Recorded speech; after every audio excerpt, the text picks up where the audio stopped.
Thank you, everybody, for coming to the Aaron Torres Podcast YouTube page. If you could do me a quick favor, see that little subscribe button at the bottom of your screen? Go ahead, click that subscribe button.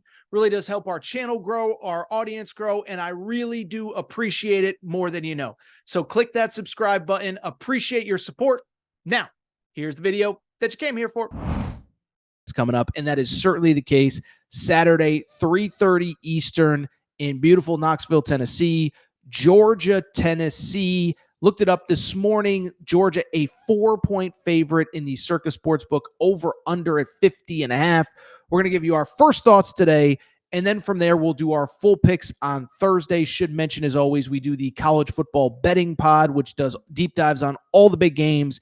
The college football betting pod that drops Thursday morning, and then Thursday morning, we will also do the Aaron Torres pod with all of my picks. Let's dive into this game. This is, first of all, great game. One, just an awesome rivalry. Two, like the stakes in this rivalry haven't been this high in a really long time, right? I mean, obviously Tennessee has gone through quite a lull for quite a bit of time. Georgia prior to the Kirby Smart era, had some down years. Mark Richt was fine, but the point I'm trying to make, these last 4 or 5 years, these two teams have established themselves certainly in the old. If we still had East-West divisions, these would be the two premier teams in the East for sure, no doubt about it. But these are two of the best programs in the SEC. Georgia has gotten the upper hand. This is kind of the last kind of hill for Josh Heupel to climb. Has taken care of Florida multiple times, has taken care of Bama multiple times, hasn't quite figured out the Georgia Rubik's Cube yet. But remember, they haven't really played Georgia with their best teams in Knoxville. Well, that might be the case this week, so let's go ahead and dive in. I think, first of all, the coolest thing going into this game, this is the first national stage for Joey Aguilar, and we might dive deeper into Aguilar later in the week. But as far as I'm concerned, one of the best stories in college football. And I'll admit, even I'm guilty of maybe spending a little too much time talking about the guy that used to be at Tennessee, used to be the quarterback, because it is a fascinating story. But maybe we need to spend more time focusing on Joey Aguilar and the incredible story that he is.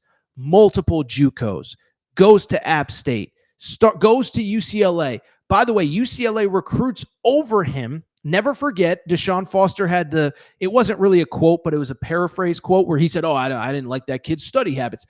Booted him to the curb, goes to Tennessee, and there's no doubt Tennessee won that quarterback trade. Joey Aguilar has been phenomenal, or Joey Swagular, as they're calling him in Knoxville, early in the season, but 66% completion percentage, 5 touchdowns so far this year. He's looked awesome. He's looked comfortable. He's looked confident. I love it. But here's the other thing you got to remember about Tennessee, and this is why I was a little bit higher on Tennessee coming into the year than most, is one, schedule is never easy in the SEC, but you get a couple of those bottom-tier teams, Vandy, who maybe is just better than we realize, Kentucky, we'll see what Arkansas is, whatever. But two, everyone gets so excited about Josh Heupel and the offense in the pass game, probably because of Hendon Hooker, probably because of what he did at UCF. But the bottom line is, if you follow this program, it's about the run game, it's about the defense. And I thought it was really interesting. Kirby Smart, both coaches had their media availabilities on Monday, and I thought it was really interesting. Kirby Smart basically acknowledged, hey, let me see if I can find the exact quote from Kirby Smart. I don't know if I have it. This is what he said. This is what Kirby Smart said.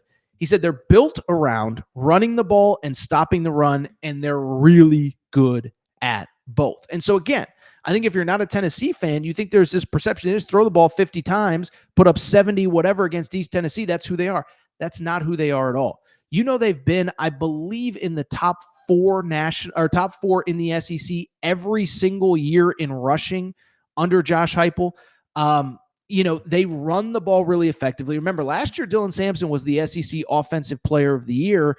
And then defensively, they just get after it. And I think what's especially impressive to me, and by the way, they're running the ball again really well this year, if I did not set that up or establish it properly.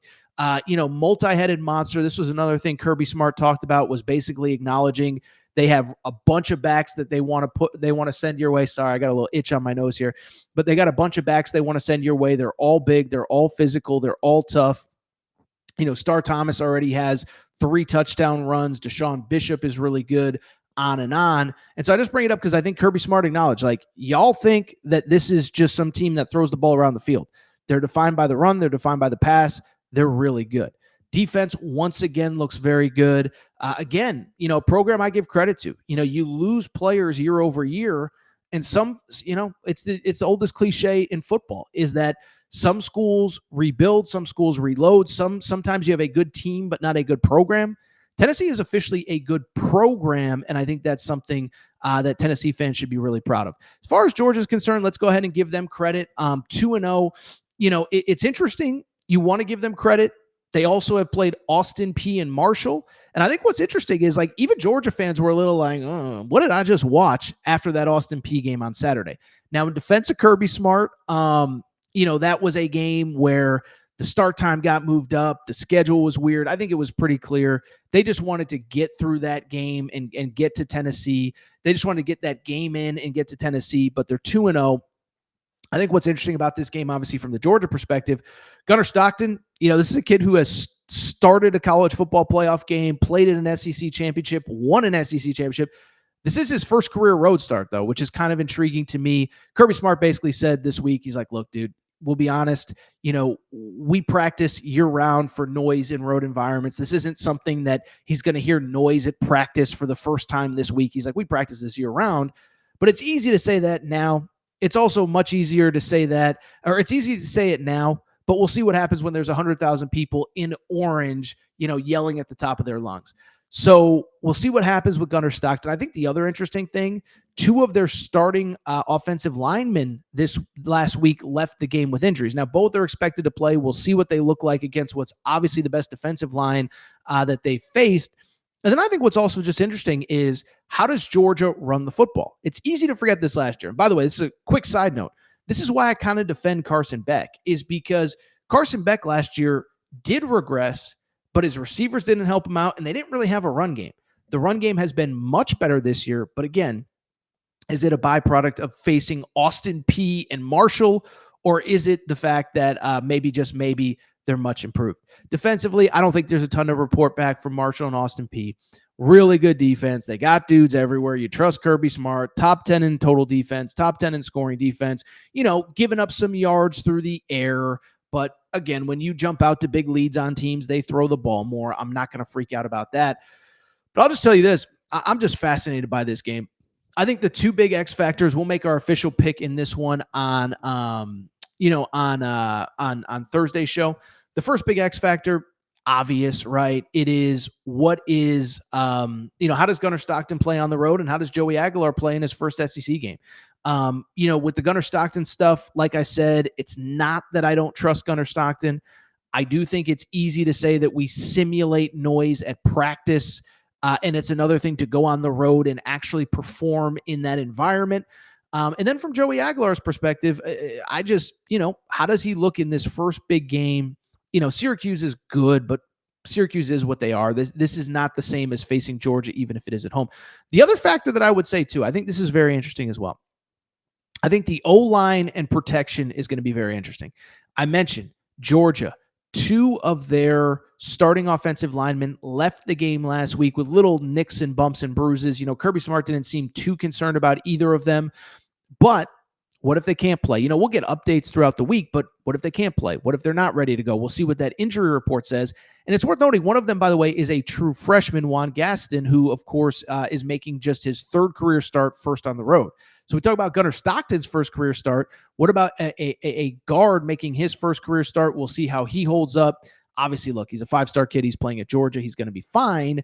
But again, a lot of new faces on that O-line in a tough environment. I think it's also intriguing with Tennessee.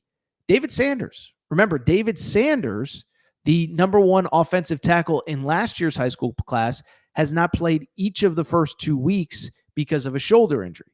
Well, he's expected to be back. How does he look in his first career start if he, again, is on the field?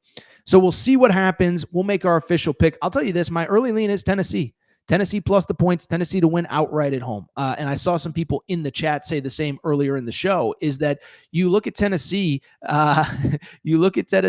and I see a team that is confident. I see a team that's playing well. Yes, they have a couple issues. Should mention their 2 cornerbacks are banged up. So how does that affect Gunnar Stockton? Maybe in a positive way. That's why I don't make picks on Tuesday, right? Again, what did I just say a minute ago? Like all these other media outlets, they want to make picks on Sunday and Monday. It's like, I need to see who's actually playing before I start making picks. My early thought is Tennessee. I am a Joey Swagular truther. I believe in what they're doing.